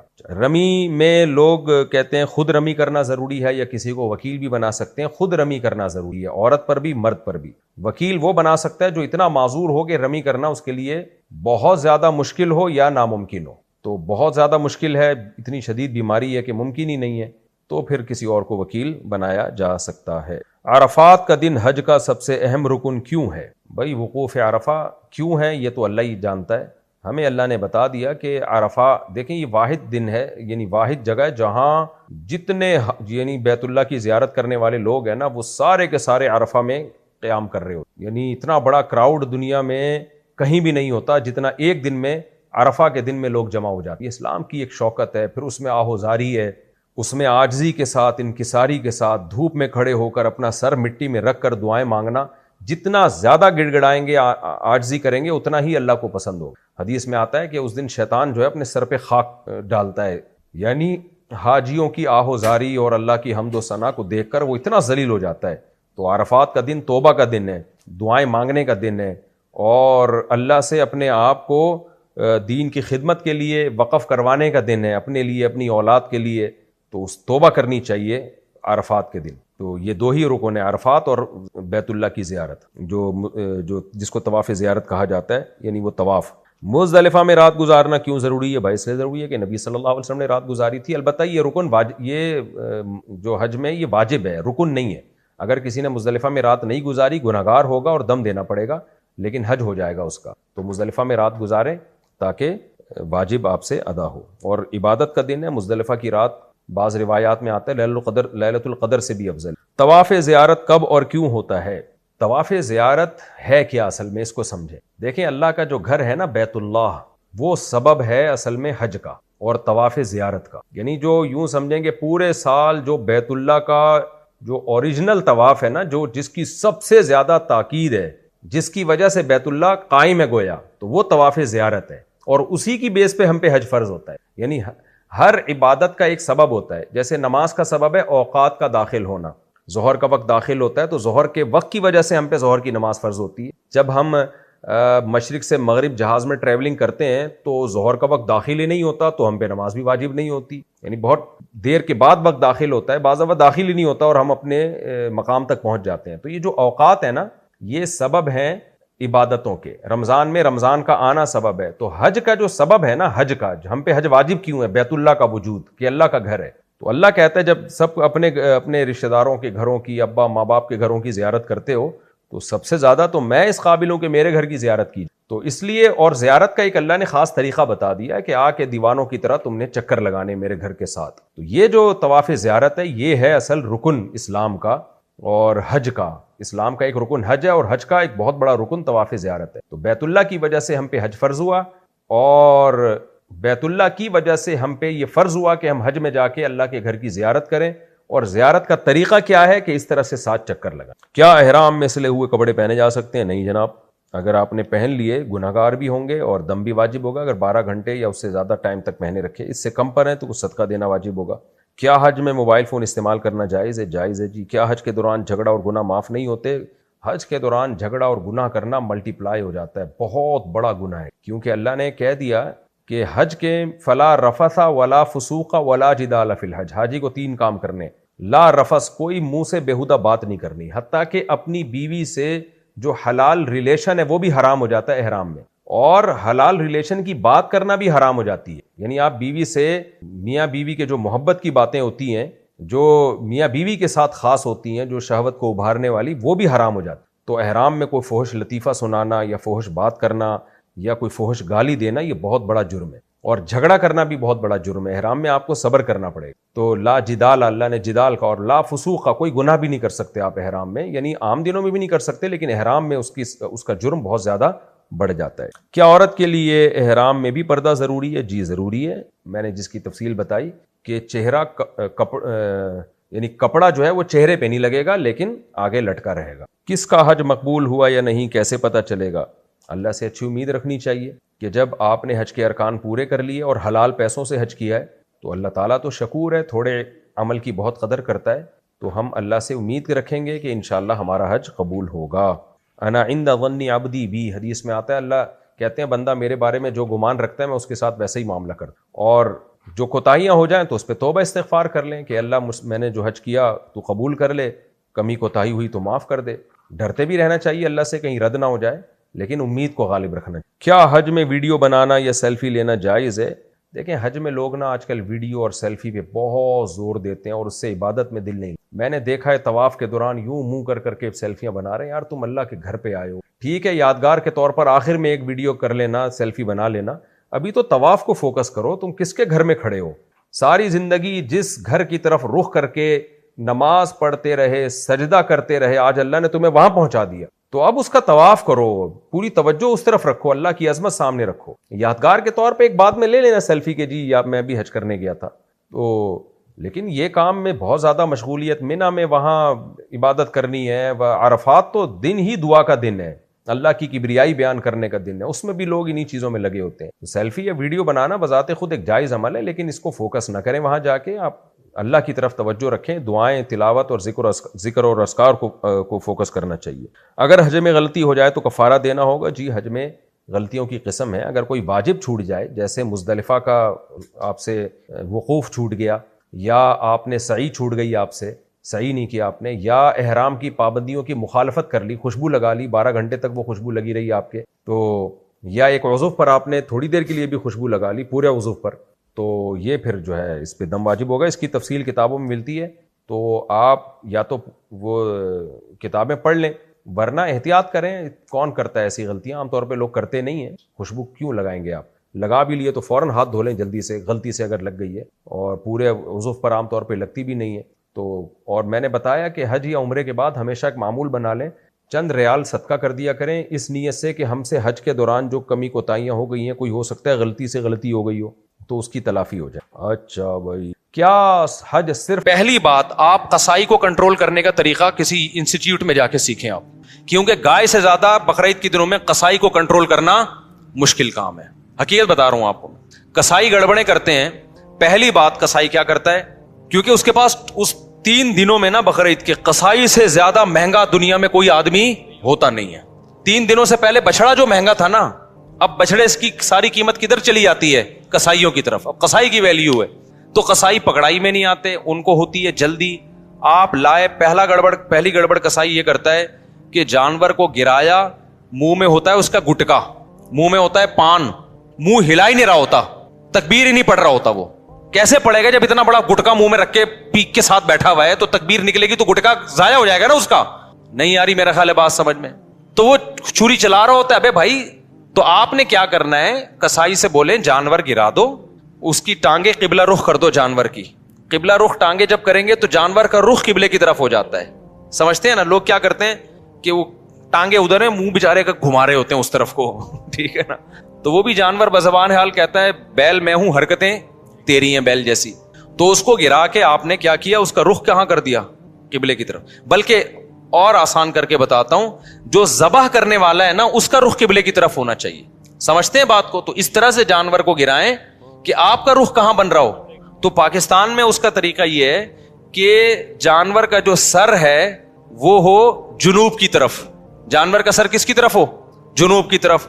دم کا رخ کس طرف ہو, شمال کی طرف. اور ٹانگیں کس طرف ہو جانور کی, قبلے کی طرف. تو اس سے آپ کا ہاتھ بھی صحیح بیٹھے گا, آپ کا سینہ کس طرف ہو جائے گا, قبلے کی طرف ہو جائے گا. سمجھ رہے ہو. لیکن یہ اس جانور کے ساتھ جو آسانی سے اس کام کے لیے تیار ہو جائے. بعض دفعہ جانور اتنا خطرناک ہوتا ہے کہ اس کو گھمانے میں بہت ٹائم لگتا ہے, تو پھر قبلے کی طرف رخ کرنا کوئی ضروری عمل نہیں ہے. جیسے تیسے اس کو کاٹ کے جانور کو بھی تکلیف سے بچاؤ, خود بھی ٹینشن سے بچو. کیونکہ بعض دفعہ اتنی مشکل سے گرائے, قابو میں نہیں آ رہا, اس کو قبلہ رخ گھمانے کی جگہ نہیں مل رہی, اتنے چکر میں جانور ہی اٹھ کے اس نے آپ کو قبلے کی طرف لٹا دیا. سب لوگوں سب لیٹے ہوئے ہیں, ٹھیک ہے نا. ایسے بڑے واقعات ہوئے ہیں. تو کوئی تگڑا قسم کا جانور ہے, کنٹرول میں نہیں آ رہا, تو پھر تو جیسے تیسے ہو کر لو تاکہ جانور کو بھی تکلیف نہ ہو, آپ کو بھی نہ ہو. لیکن نارملی اگر آسانی سے پاسبل ہو تو آپ نے کیا کرنا ہے کہ یہ بھی کر سکتے ہیں کہ اس کا سر شمال کی طرف ہو اور دم جنوب کی طرف ہو. یہ بھی صحیح ہے. مطلب یہ کہ ایک رخ اس کا شمال کی طرف اور ایک جنوب کی طرف. تو پھر پاؤں کس کی طرف ہوں گے, قبلے کی طرف. پھر آپ جب ذبح کرو گے نا تو آپ کا رخ کس طرف ہوگا, قبلے کی طرف. تو قصائی سے آپ چھری لے لیں. بعض دفعہ قصائی غیر مسلم بھی ہوتے ہیں, تو غیر مسلم کا ذبیحہ بھی اسلام میں حلال نہیں ہے. مشرک بھی ہوتے ہیں بعض دفعہ. میں نہیں کہہ رہا وہم کریں خام خواہ میں قصائیوں کی رپورٹ وہاں طلب کا شناختی کارڈ دکھائے, اسلام لکھا ہے کہ نہیں لکھا, اتنی تکلف کی ضرورت نہیں ہے. لیکن احتیاط کرنے میں میرا خیال ہے کوئی حرج. قصائی کو پہلے سے جانتے ہیں تو ٹھیک ہے, نہیں جانتے تو پھر خود ذبح کر لو بھائی, سنت ہے نا یہ. کیا خیال ہے, ہمارے نبی نے تو خود جانور ذبح کیا ہے, بیگم سے بھی ذبح کروا سکتے ہیں. تو اب آپ نے, میں بیگم سے اس لیے کہہ رہا ہوں کہ بعض لوگ سمجھتے ہیں کہ عورت ذبح نہیں کر سکتی, حرام ہو جاتا ہے, کوئی ایسا کچھ نہیں ہے, تو وہ بھی ذبح کر سکتی ہے. باقی زیادہ اس میں تفصیل میں نہیں جانا چاہتا. اب آپ نے کیا کیا کہ رخ آپ کا قبلے کی طرف ہے. کسائی سے صرف یہ پوچھ لیں چھری رکھنی کہاں پر ہے, کیونکہ ہمارے ایک جاننے والے نے بکرا ذبح کیا, یہاں سے کاٹ دیا, اتنی لمبی گردن اس کی. تو اتنا بھی نہیں ہوتا بھائی, جہاں سے کاٹنا ہے وہاں سے کاٹو. تو رکھ کے آپ نے زور سے بسم اللہ اللہ اکبر پڑھنا ہے. آہستہ سے نہیں پڑھنا, بلکہ آہستہ سے پڑھ لیں گے تو بھی قربانی ہو جائے گی, لیکن زور زور سے کیا پڑھنا ہے, بسم اللہ اللہ اکبر. اور علماء کہتے ہیں قریب والے لوگ بھی پڑھیں تاکہ چھری چلانے والے کو یاد آ جائے. آپ نے جب ذبح کیا تو صرف 4 رگیں کاٹنی ہیں اس کی. ایک نرخرا, یہ جو خوراک کی نالی ہے, ایک سانس کی نالی ہوتی ہے, اور 2 ودج ہوتی ہیں جو دل سے پریشر کے ساتھ خون دماغ کی طرف لے کے جا رہی ہوتی ہیں نا, 2 نالیاں, بہت پریشر سے اس سے خون نکلتا ہے. تو یہ 4 ٹوٹل نالیاں کٹ جائیں گی. اس کے بعد مزید کچھ نہ کاٹیں. آج کل قصائی کاٹتے چلے جاتے ہیں کیونکہ وہ چاہتے ہیں جانور جلدی ٹھنڈا ہو جائے, پھر جا کے وہ اندر نلی پہ چھرا مارتے ہیں اندر. اس سے جانور ٹھنڈا جلدی ہو جاتا ہے, لیکن اس کا نقصان کیا ہے کہ جانور کا خون جسم سے اچھی طریقے سے نہیں نکلتا. ذبح کرنے میں جو ایک بہت بڑی حکمت ہے وہ ہے کہ جانور کی باڈی سے اس کا خون نکل جائے سارا. خون اچھی چیز نہیں ہے. اب گورے بھی اس بات کو مان رہے ہیں, وہ بھی ذبح کی طرف آ رہے ہیں کہ بلڈ نکلنا چاہیے, خون میں بیماریاں ہوتی ہیں, خون کوئی انسانوں کے کھانے کی چیز نہیں ہے. تو اب اگر یہ حرام مغز میں جب وہ مارتے ہیں نا چھرا, اس سے جانور کے اعصاب ٹھنڈے ہو جاتے ہیں. تو دماغ نے جو باڈی کو میسج بھیجا ہوا تھا کہ ایمرجنسی لگی ہوئی ہے, تڑپو, اور باڈی تڑپ رہی تھی, اور اس کی وجہ سے خون کیا ہو رہا تھا, بہت تیزی سے نکل رہا تھا.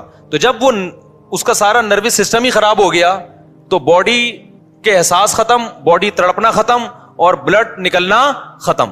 تو قصائی لوگ یہ کام کرتے ہیں تاکہ جب گوشت کے اندر خون زیادہ رہے گا نا, عام دنوں میں اس لیے کرتے ہیں کہ گوشت میں خون رہے گا تو گوشت کا ویٹ زیادہ ہوتا ہے, تو اکنامیکلی ان کو وہ سستا پڑتا ہے. اس کے نقصان کیا ہوتا ہے, پبلک کو بیماریاں کھانے کو ملتی ہیں. عام گوشت جو مارکیٹ میں مل رہا ہے نا, اس میں کیا ہوتا ہے, بلڈ رہ جاتا ہے, صحیح طرح وہ ذبح نہیں کرتے, چھرا مار دیتے ہیں اندر, جانور ٹھنڈا ہو گیا, گوشت میں بیماریاں رہ جاتی ہیں خون کی وجہ سے, وہ نقصان ہے. اور بقرعید میں کیا کرتے ہیں, بقرعید میں ان کو جلدی ہوتی ہے, یہ اکنامیکلی ان کو نقصان ہوتا ہے کہ اگر ہم نے جانور کے ٹھنڈا ہونے کا انتظار کیا تو اتنی دیر میں ہم 10 بچڑے اور گرا سکتے تھے, ہمیں وسیم کے یہاں بھی جانا ہے, غفار کے یہاں بھی جانا ہے, ستار کے یہاں بھی جانا ہے, سارا یہ تھوڑی کہ ہم اس کے ٹھنڈا ہونے کا انتظار کریں گے. تو لہذا وہ فوراً کیا کرتے ہیں, اندر چاقو مار دیتے ہیں, چورا گھونپ دیتے ہیں تاکہ ٹھنڈا ہو جائے جلدی. تو آپ نے پہلے ٹریننگ کرنی ہے قصائی کو کنٹرول کرنے کی, کیونکہ لوگوں نے یہ میرے بیانات بھی قصائیوں کو سنائے کہ ابے 4 رگے کاٹ کے آرام سے کھڑا ہو جا, 2 منٹ اس کا خون نکلنے دے آرام سے, جب نکل جائے گا خون پھر کھال اتارنا شروع کر دو, اس کی اپنی طبعی موت اس کو مرنے دو, ذبح ہونے دو. لیکن قصائی کو پتا ہے کہ بھائی اگر یہ تو میں تو دیر ہو جائے گی مجھے, تو آپ اس کو بیان سنائیں, سمجھائیں, قصائی باز نہیں آتا. تو اس لیے میں بار بار کہتا ہوں کہ آپ نے جو جس کھونٹے سے جانور کو باندھا ہوا تھا نا, 4 رگے کاٹ کے تھوڑی دیر کے لیے وہاں سے قصائی کو باندھ دیں آپ. معذرت کے ساتھ قصائیوں سے پیشگی معذرت, وہ بھی ہمارے دوست یار ہیں بھائی, اسی سوسائٹی کا حصہ ہیں, لیکن کنٹرول میں ہی نہیں آتے نا, وہ کرتے ہیں, وہ نہیں مانتے. تو آپ نے تھوڑی دیر کے لیے جتنے بندے بیل پر تھے وہ سارے بیل کو چھوڑ کے کس پہ آ جائیں, قصائی پہ آ جائیں, اس کو کنٹرول کریں. وہ کاٹے گا, اندر تک کاٹتا رہے گا, اس کو بولے 4 رگے کٹ گئی بس, سمجھ رہے ہو, اس سے گوشت میں ذائقہ بھی آئے گا, گوشت میں بیماریاں بھی نہیں آئیں گی. اور شریعت کا جو حکمت ہے کہ گوشت پاک ہو جائے, کیونکہ خون پاک چیز ہے یا ناپاک چیز ہے, ناپاک چیز ہے, تو گوشت کو شریعت چاہتی ہے خون سے کیا ہو جائے, پاک ہو جائے, تو پاک ہو جائے گا. سمجھتے ہو؟ تو یہ کام جب آپ نے کر لیا, اس کے بعد قصائی کو بولیں بھائی تو اب چھری سے جو بھی کرنا ہے کر, وہ کھال وال اتارے گا. اس کے بعد آپ نے کیا کیا ہے, وہ پھر جو شروع میں کلیجی نکلتی ہے, لوگ اس کی چاہت میں ہوتے ہیں جلدی سے ہم کلیجی کھا لیں. تو اب آپ نے حصے ایسے بنانا ہے کہ ٹھیک ہے آپ کلیجی, وہ جو چیزیں نکل رہی ہیں اس کے تلی ولی جو لوگوں کو شوق ہوتا ہے, وہ آپ نے 7 حصے کیے اور 7 حصوں میں تھوڑا سا گوشت بھی لے کے ملا دیا اور تھوڑی سی کلیجی بچا کے رکھ لی. یعنی کلیجی کے 7 حصے کیے, کلیجی دل ولز کے 7 حصے کیے, اور اس میں 7 میں کیا ملا دیا, بوٹیاں ملا دی کچھ, اور آخر میں جو گوشت کے 7 حصے کیے ان میں کیا ملا دی, کلیجی ملا دی. اب سود کے مسائل سے آپ کی حفاظت ہو جائے گی, سمجھ رہے ہو. اب اگر کہیں تھوڑا زیادہ تھوڑا کم بھی چلا گیا نا تو سودی حکام جاری نہیں ہوتے. پھر آخر میں پھر بھی بہتر ہے تول دیں, تاکہ لوگوں کو بھی نہ ہو نا, تولنے میں لوگوں کے دل بھی صاف رہتے ہیں کہ پتہ نہیں کیا یہ برتن میں نہیں ہوتا صحیح دفعہ. سمجھ رہے ہو کہ نہیں سمجھ رہے, یہ کام آپ نے کرنا ہے. ایک اہم بات, قصائی کو اجرت میں گوشت دینا جائز نہیں ہے. قصائی کی آپ نے اجرت طے کی, بھائی یہ جانور ذبح ہوگا اور اس کے اتنے حصے ہوں گے اور یہ سب کہ تم نے کرنا ہے, تمہیں اتنے پیسے دیے جائیں گے. اگر وہ کہتا ہے میں پٹ کا گوشت لے کے جاؤں گا, تو قربانی کے جانور کے گوشت کو کمیشن یا اجرت کے طور پر استعمال بولو نہیں کر سکتے, کیونکہ اس کا مطلب آپ اس گوشت سے معاشی فائدہ اٹھا رہے ہو, پیسے بچا رہے ہو نا ایک طرح کا. آپ کہ ہم نے تو پیسے اس کو پورے دیے, تو پیسے پورے دیے لیکن یہ ایگریمنٹ کا حصہ ہے.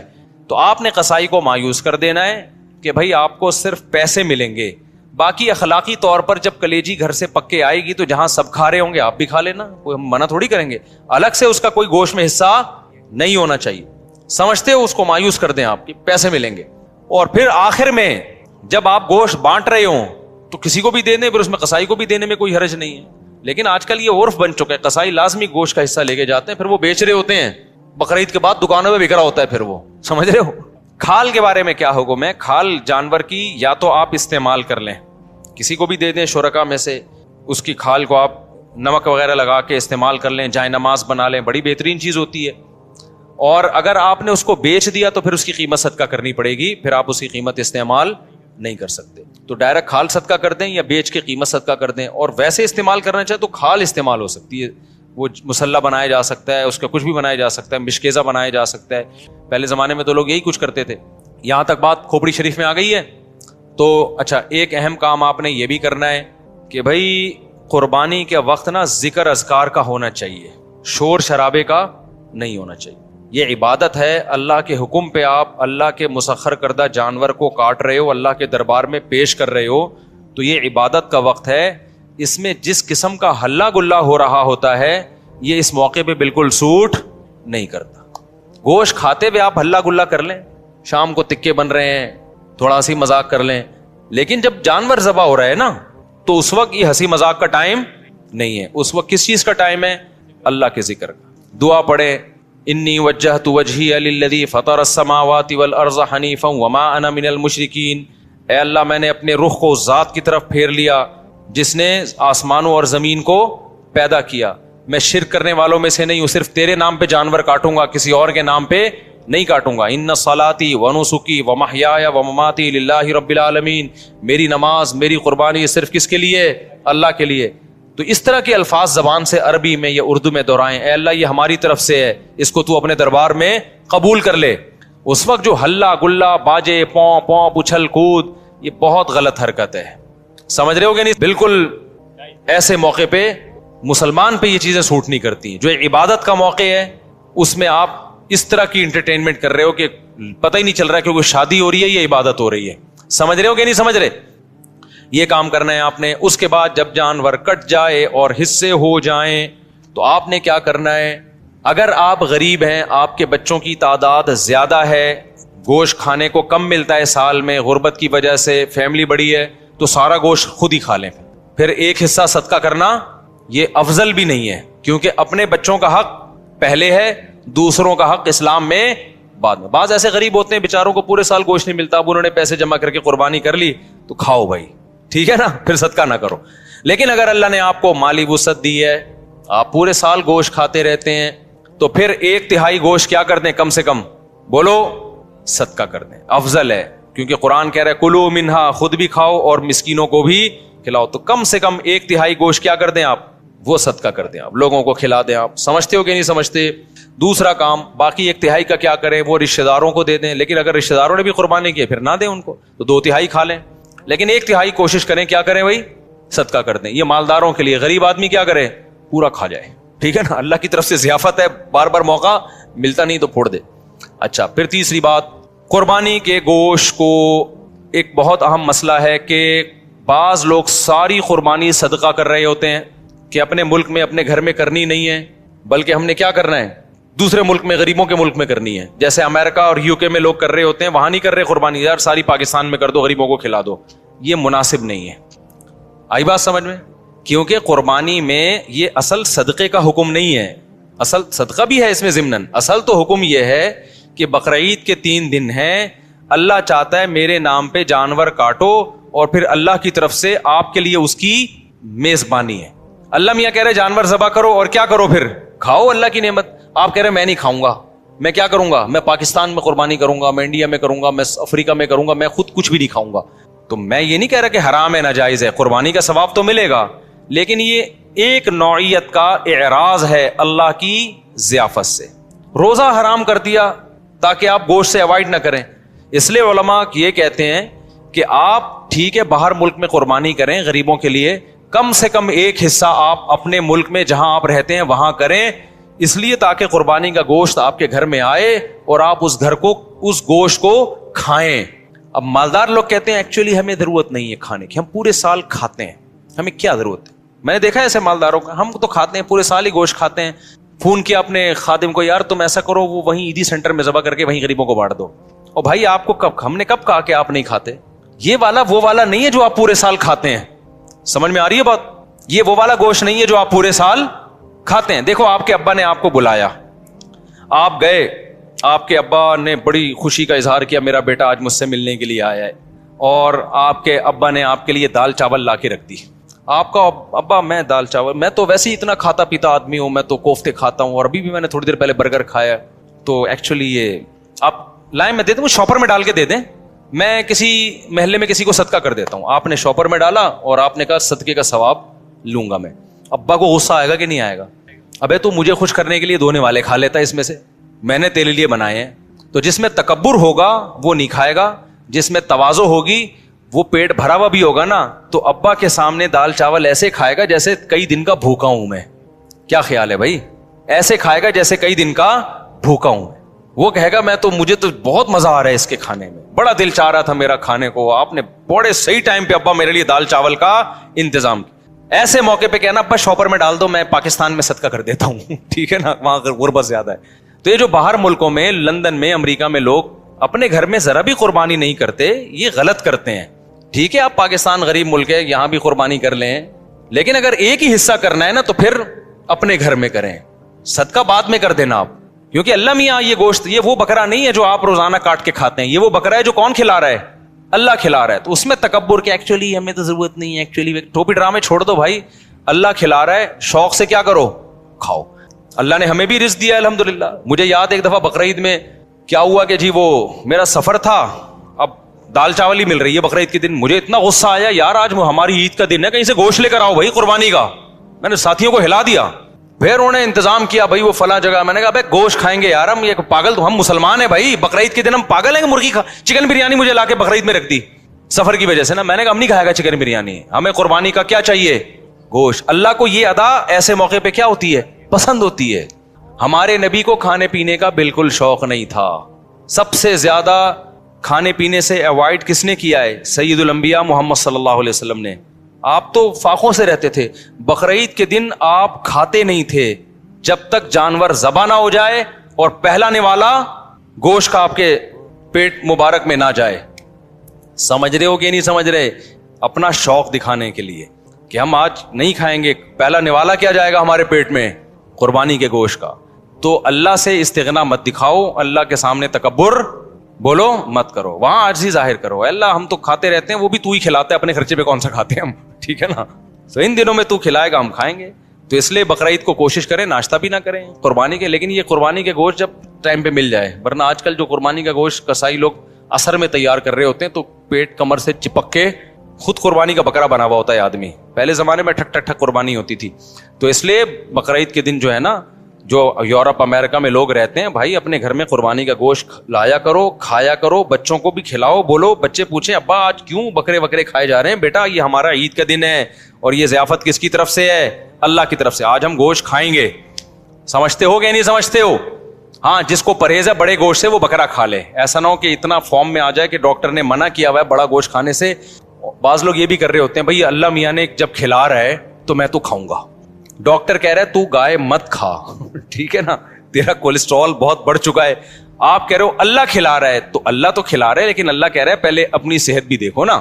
تو اپنی صحت کے حساب سے آپ نے کیا کرنا ہے, اس کو کھانا ہے. تو اللہ کا شکر ہے اب تک ہماری صحت تو افورڈ کر رہی ہے, ہم کھا لیتے ہیں, تو ہم تو کھائیں گے بھائی. تو اس لیے خوشی سے کھایا کرو, رغبت سے کھایا کرو. ہمارے نبی نے جب حج کے موقع پہ عید الاضحیٰ کے دن 100 اونٹ ذبح کروائے آپ نے, 100 اونٹ. 60 اپنے ہاتھوں سے کیے, باقی حضرت علی سے کروائے, نہر کروائے. اور شدید بھوک کا ٹائم تھا کیونکہ حج کیا آپ نے, کتنی تھکاوٹ ہوتی ہے 10 ذی الحجہ کو حاجیوں کو. میں نے جب یہ حدیث سنی نا مجھے بڑا مزہ آیا, کیونکہ ہمارے پیٹ بھی کمر سے چپکا ہوا تھا حج میں, بھوک سے حالت خراب ہو گئی تھی. تو پھر وہ حدیث آئی سامنے کہ نبی صلی اللہ علیہ وسلم جب شدید بھوک کی حالت میں, شدید تھکاوٹ میں, تو آپ نے صحابہ سے پوچھا الیس ھذا یوم النحر, کیا یہ قربانی کا دن نہیں ہے؟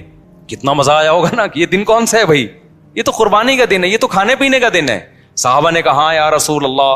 آپ نے 100 اونٹ نہر کروائے, پھر ہر اونٹ کا گوشت جمع کر کے اس کی یخنی بنائی گئی, اور اس یخنی کو آپ صلی اللہ علیہ وسلم نے پیا, تاکہ 100 کے 100 اونٹ جو اللہ کے نام پہ ذبح ہوئے ہیں سب سے تناول کرنے کا موقع مل جائے.